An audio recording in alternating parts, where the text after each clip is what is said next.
In less than 48 hours, the most aggressive non-furniture industry initiative to revitalize downtown High Point in years will hit a milestone. Thursday evening will mark the home opener for the High Point Rockers independent baseball team here in the city's brand new stadium, BB&T Point. Tonight's Newsmaker has been the key person making this happen. Ray Gibbs is the executive director of Forward High Point, a public-private downtown development partnership the city set up 3 years ago. And recently he and I put on our hard hats and walked around what he calls his organization's catalyst.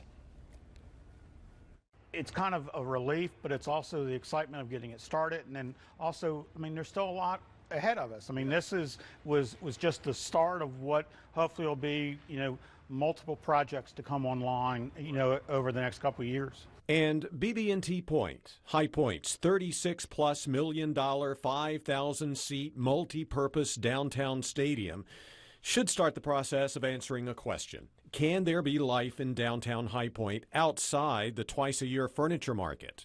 So as we get into the future, we're going to see more of it. Ray Gibbs thinks there can be life, and he can back it up. You see, he's now walking on the playing field of the second downtown ballpark he's had a hand in building. For 8 years in the late 90s, early 2000s, he ran Downtown Greensboro Incorporated, the nonprofit development organization credited with spurring new life in that city's downtown, with the focal point being a new ballpark. Now, with BB&T Point opening, he's often hit with that field of dreams question. You've built it. How confident are you they will come? I'm also a developer at heart. I also have always wanted to see the market studies first, and I've seen those. So we're confident they will come. And when people come, there will be plenty of blue seats waiting for them.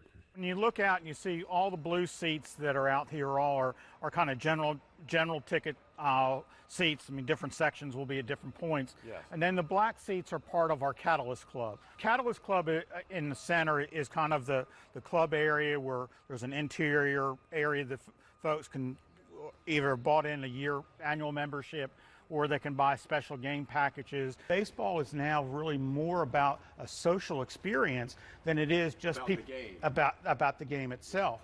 And the stadium reflects that with the main open window concession area on the left field side. Bricked in areas called loge boxes, separate seating areas people can rent for small groups to congregate and watch games. A beer tap room complete with a baseball lined ceiling.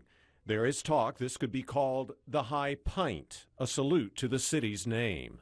There's a big open area for large group gatherings. Again, we got more restrooms back here. A 360-degree concourse people can use to walk around the entire complex. And a covered deck area above the right field buildings that'll be rented for parties or corporate events in the future. And speaking of the future, the entire view beyond the outfield and behind the scoreboard should look a lot different. We're going to have $100 million in development in the next 4 to 5 years just right here connecting to the stadium. This collection of buildings behind the outfield will be called the Outfields. The city's already signed an agreement with Sidewalk Communities, a development firm out of Baltimore, to build these buildings, which will include a hotel, retail stores, restaurants, as well as condo and apartment buildings. No longer is High Point just a location that the furniture market is held twice a year, but a portion of our downtown is active 365 days a year. And the stadium, where the artificial turf is capable of being turned into both soccer and football fields, will continue to be the focal point, as its name reflects. And just this afternoon, Sidewalk Communities, the developer of the Outfields, announced the first tenant of the first building of that project. It'll be a food hall open market concept featuring as many as 8 local vendors selling prepared food. Completion's targeted for July of 2020. And we can't forget another downtown High Point development headed by High Point University and its president, Dr. Neill.